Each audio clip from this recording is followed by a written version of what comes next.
कुशीनगर जनपद के एपी तटबंध पर कटान तेजी से शुरू हो चुकी है और ग्रामीण जो हैं ठेकेदारों का विरोध कर रहे हैं। आखिर क्यों, देखिए इस रिपोर्ट में। कुशीनगर जनपद के विकास खंड दुदही क्षेत्र के अंतर्गत एपी तटबंध पर लक्ष्मीपुर के पास जलस्तर बढ़ने से कटान तेज हो गई है, लेकिन जिम्मेदार घोर लापरवाही और कालाबाजारी का खेल खेल रहे हैं। वहीं आरोप है कि यहां काम के नाम पर बिना जाली के ही बोल्डर गिराया जा रहा है। वहीं बोरे में आधी मिट्टी भरकर बिना जाली के ही नदी में गिराया जा रहा है, जो जिम्मेदारों के कथनी और करनी को साफ बयां कर रहा है। वहीं स्थानीय लोगों के मुताबिक यहां जिस तरह से काम हो रहा है उससे कभी भी बड़ा हादसा हो सकता है, जिसके कारण ग्रामीण परेशान हैं। वहीं इस मामले में एसडीओ हरिशंकर पांडे का कहना है कि काम में कोई कमी नहीं है और काम सही तरीके से किया जा रहा है। सर, ग्रामीणों का आरोप है कि यहाँ पे ठीक से काम नहीं हो रहा है। काम एकदम ठीक हो रहा है, काम में कोई कमी नहीं है। नहीं, कई जगह देखा गया है कि जो बोरे में जो मिट्टी डालकर जो साइड में जो डाला जा रहा है उसमें कई जगह देखा कि उसमें मिट्टी है ही नहीं, आधा ही बोरा मिट्टी है और न तार लगा है और ऐसा ही उसको डाल दिया जा रहा है। मिट्टी सारे बोरियों में भरी है, बोरी बाहर से भर के लाई जा रही है, एक आध तो खुल जा रही है तो उसमें मिट्टी कम हो जाएगी। यूपी के संत कबीरनगर में एक पीड़िता ने ग्राम प्रधान के बेटे पर महिला पुलिस को पैसे देकर उसकी बेटी की पिटाई कराने का आरोप लगाया है। देखिए मैं इस रिपोर्ट में। संत कबीरनगर जिले के धनगटा थाना क्षेत्र के अशरफपुर गांव निवासी एक पीड़िता ने पुलिस अधीक्षक को लिखित पत्र देते हुए ग्राम प्रधान पुत्र पर पैसा देकर महिला पुलिस से अपनी बेटी की पिटाई कराने का आरोप लगाया है।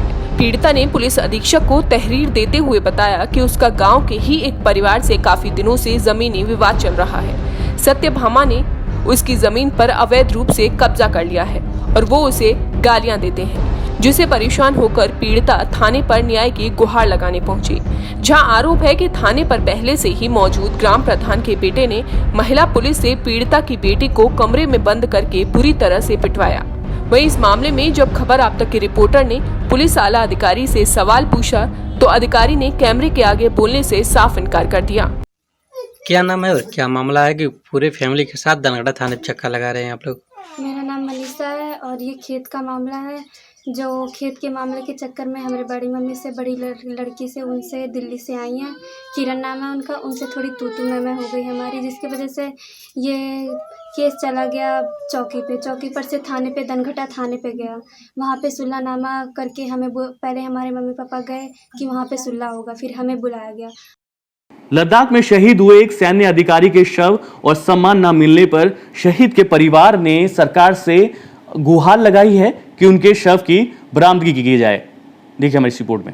सैन्य अधिकारियों की शहादत पर सरकार उनके सम्मान में नौकरी से लेकर करोड़ों रुपए तक का नकद मुआवजा देती है, लेकिन बलरामपुर जिले के निवासी आईएएस अफसर सैन्य अधिकारी सुब्बान अली का परिवार अपने बेटे के शव की बरामदगी की गुहार लगा रहा है। दरअसल शहीद सैन्य अधिकारी की पोस्टिंग लेह लद्दाख में थी, जहां वो चीनी सेनाओं को मात देने का खाका खींच रहे थे। तभी जिप्सी में सवार आईएएस सैन्य अधिकारी और जिप्सी ड्राइवर की जिप्सी एक गहरी खाई में गिर गई, जिसके बाद सेना के जवानों ने जिप्सी को बरामद तो कर लिया, लेकिन आईएएस सैन्य अधिकारी और जिप्सी ड्राइवर सैनिक का शव बरामद न हो सका। वहीं सैन्य अधिकारी की शहादत की सूचना जब परिवार वालों को मिली तो पूरा परिवार गम में डूब गया, लेकिन इस परिवार को सांत्वना देने न ही कोई सरकार का नुमाइंदा उनके घर पहुंचा और न ही कोई सम्मान सरकार की ओर से दिया गया। इतना ही नहीं, स्थानीय प्रशासन के किसी भी अधिकारी ने उनके घर तक जाने की जहमत नहीं उठाई।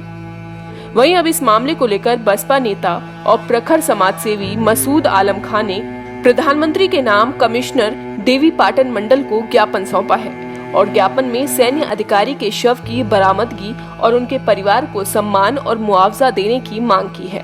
आज हम लोग मंडलायुक्त महोदय से मिलकर के एक ज्ञापन माननीय प्रधानमंत्री जी को दिया है। हमारे जनपद बलरामपुर के कौवापुर का निवासी एक बहुत ही नौजवान 27 वर्ष का आईएएस अफसर सुभान अली, जो कि लेह लद्दाख में पोस्ट था, भारतीय सेना के अंतर्गत बॉर्डर रोड ऑर्गेनाइजेशन के अंतर्गत काम देख रहा था। 22 जून को उसकी जिप्सी एक गहरी खाई में गिर गई। अभी तक वो बरामद नहीं, जिप्सी तो बरामद हो सकी लेकिन वो और उनका ड्राइवर नहीं बरामद हो सका।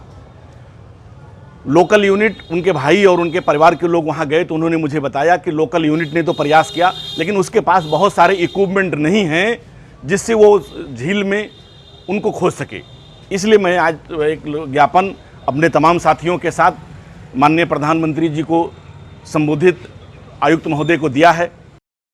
यूपी में किए गए 55 घंटे के लॉकडाउन के बीच यूपी पुलिस काफी सख्त नजर आई और संत कबीरनगर जिले में इसका जीता जाता उदाहरण देखने को मिला। देखिए हमारी रिपोर्ट में।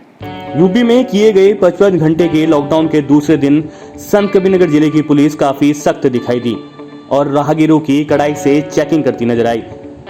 दरअसल उत्तर प्रदेश के मुख्यमंत्री योगी आदित्यनाथ ने 2 दिनों के लिए लॉकडाउन का आदेश दिया था, जिसके दूसरे दिन संत कबीरनगर जिले की पुलिस जिले में चप्पे चप्पे पर मुस्तैद दिखाई दी।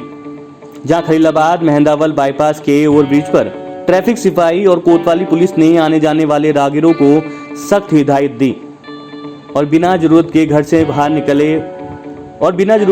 बाहर निकलने वालों पर और लॉकडाउन तोड़ने वालों के साथ साथ दर्जनों गाड़ियों का चालान भी किया। इसके साथ ही मास्क न लगाकर चलने वाले के खिलाफ कड़ी कार्रवाई की गई।